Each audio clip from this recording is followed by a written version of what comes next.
Hello, welcome to today's face reading caricature. Today we're going to be analysing this guy. This is David Icke, who is perhaps one of the first conspiracy guys. So he started off, I believe, as a footballer. Now this is kind of interesting as I was doing my research. Here's a picture of him as a young man. And we notice here these lines. These are called lost love lines. Now, often people think they're to do with heartbreak, and they are, but not necessarily to do with romantic heartbreak. It can be to do with somebody who's had to give up a part of their life, something that they enjoyed doing. And we know from his early days that he was a goalkeeper for Coventry FC. And this was something he had to give up because he developed arthritis. So, this kind of explains why he's developed these kind of lines at such a young age. Because even when he was successful, this was his way of becoming... He was a failure at everything in his life, basically, by his own admission. And football, like with a lot of working class kids, it was their way out of poverty. So he became a goalkeeper, but he developed arthritis in both of his knees, and it would later spread into his hands. So he knew that he was going to have to give up football, which was his first love. So that explains why we have these lines here at such a young age. I think here he's not even in his 20s. Now, as a result of his arthritis, he became interested in alternative medicine, and this is kind of what led him down the path into his kind of spiritual awakening, or whatever you might call it. After seeing a psychic healer, he was told by her that he would go on to save the world, that he was the son of the Godhead. So the first thing we're going to look at is the public and private face, the yin and the yang. So on the left side, where it says public, these are the two right-sided parts of his face, which we can see here. And his private side is the two left parts of his face.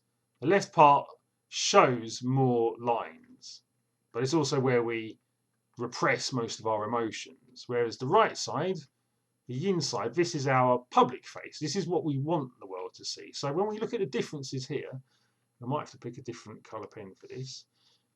So a few differences that are quite interesting, I believe.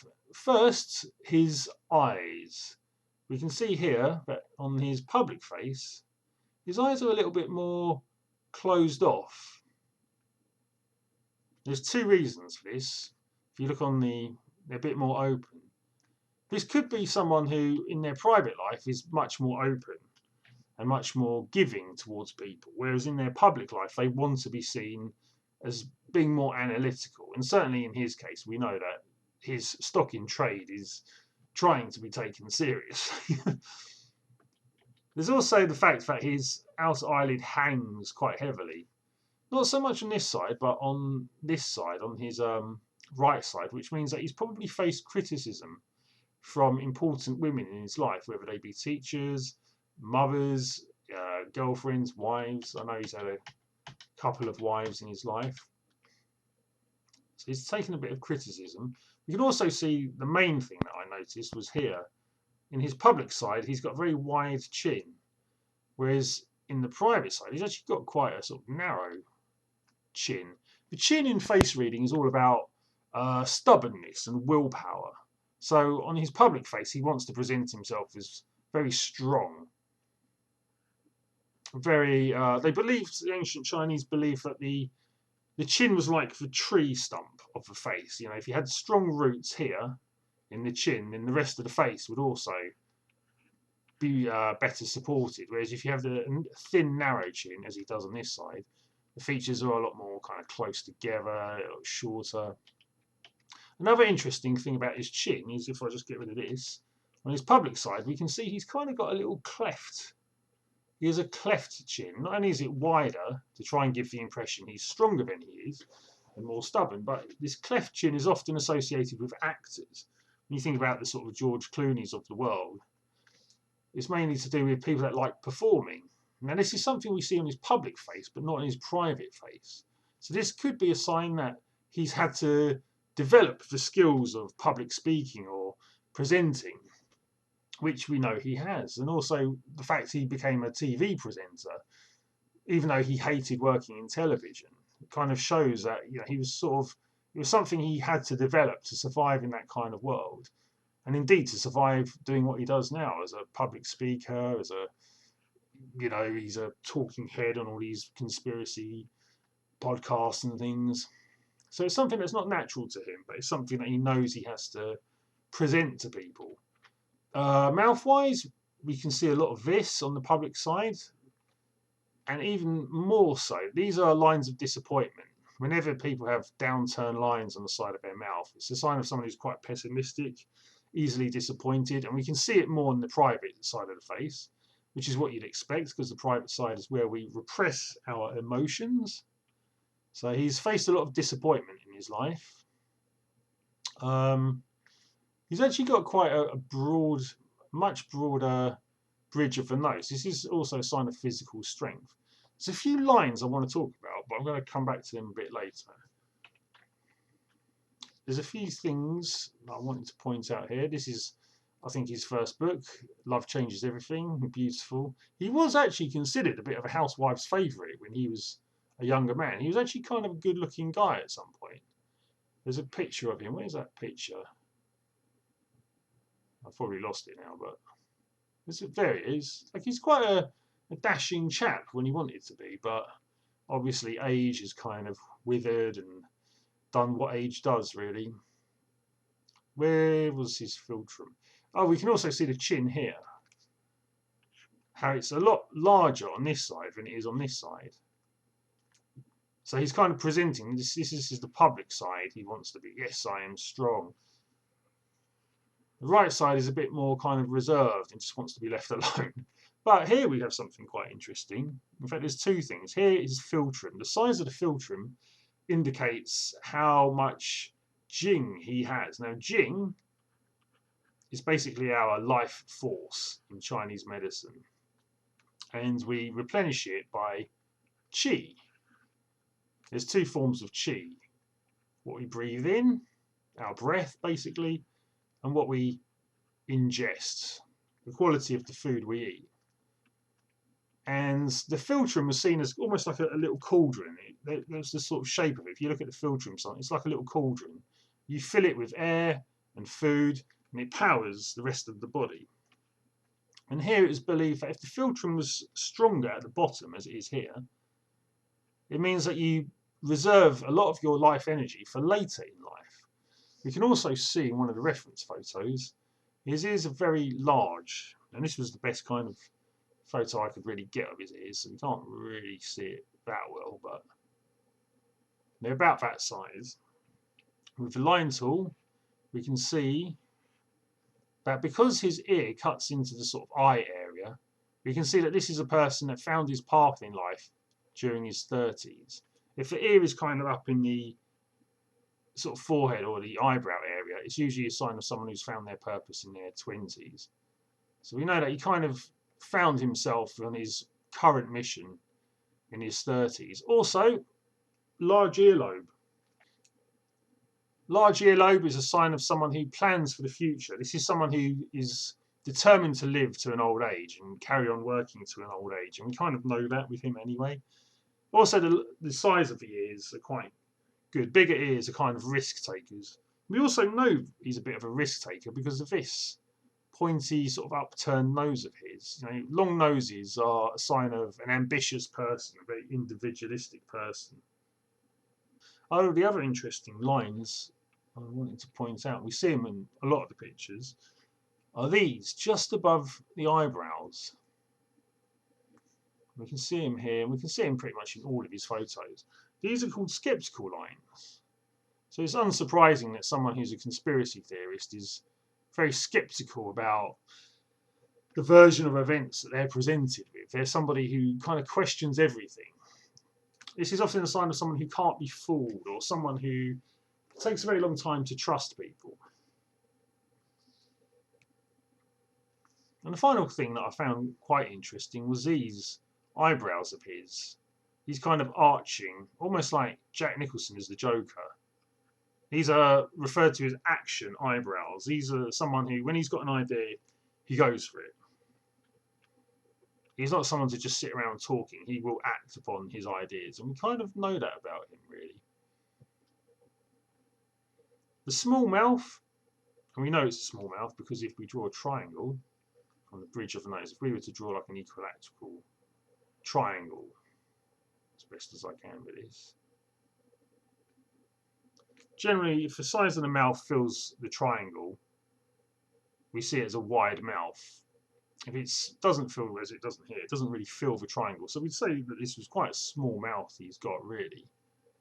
But he's got quite full lips. So this is someone who's actually quite sensitive and caring, but only with people that he knows well. Generally, if someone was, you know, more gregarious, they'd probably have fuller, wider lips. So he is a sensitive, caring sort of person, but he's very much someone who keeps within his own clique, I guess. He's got probably a sort of person that's got a few true closer friends. Very droopy. I'll just draw his eyes. He's got this very heavy, overhanging upper eyelid, kind of like that. And he's sort of bags under the eyes, although you don't see the bags too much here. Often bags under the eyes are a sign of problem with the kidneys. Let's just get the basic shapes in. But first, these things, a heavy eyelid. Whoops, my pen's going a bit funny.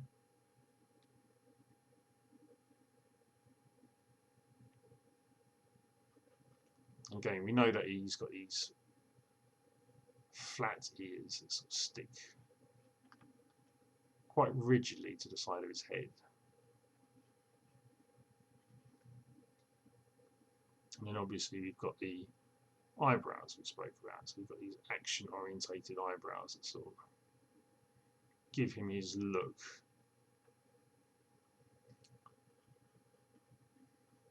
He's got kind of weird wispy hair. But he's often got these little bits that sort of flick up at the end.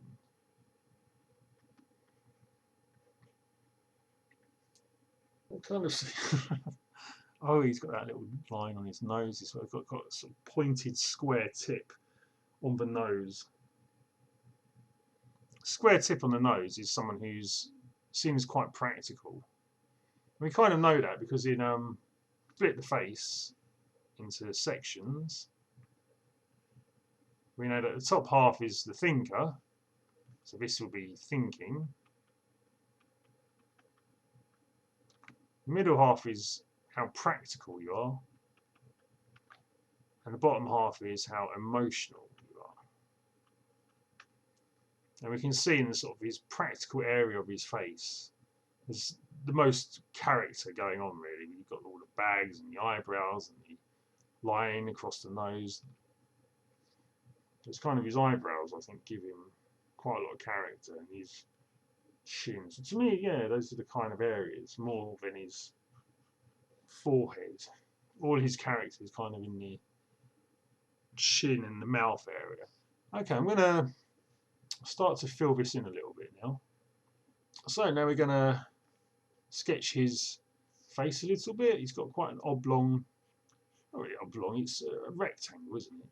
It's got a very rectangular face. I'm working off this photo here, but I've got a couple of other references just off the screen that I can see. So, rectangular face. This was a face that was seen as someone who would be a good politician, weirdly enough. It's often a shape of face that's associated with aristocrats. You know, he's kind of got this very droopy sort of eyes. And he's also got this kind of wonky mouth. You can sort of see that he's full lipped, but the mouth sort of turns up at one end kind of thing.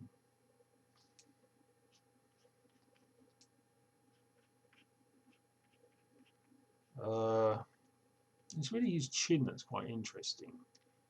Someone who wants to have a presence of, I guess, authority or being taken seriously, but really he's got quite a weak chin. In fact, I should bring that lower, to be honest, because we want to, for caricaturing purposes, we do want to kind of emphasize this filtrum. I think there's something quite characteristic about his lower face seems to be where a lot of his character is, at least as far as I can sort of see it. So we've got those worry lines here, we've got his skepticism lines, and we've got his blocked energy line right down the centre of his forehead.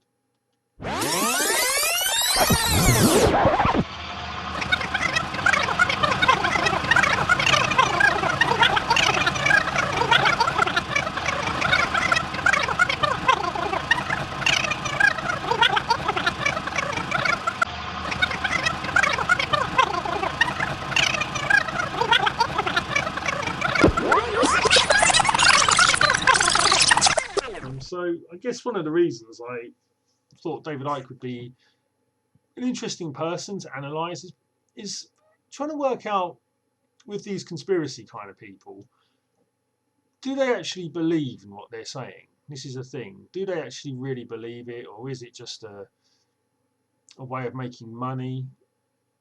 And I guess I do think that he does believe what he's saying. You know, as outlandish as it may seem,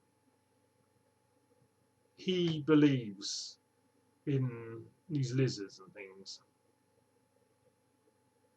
So I'm going to leave it there. I'll need a bit more time to tidy it up and everything.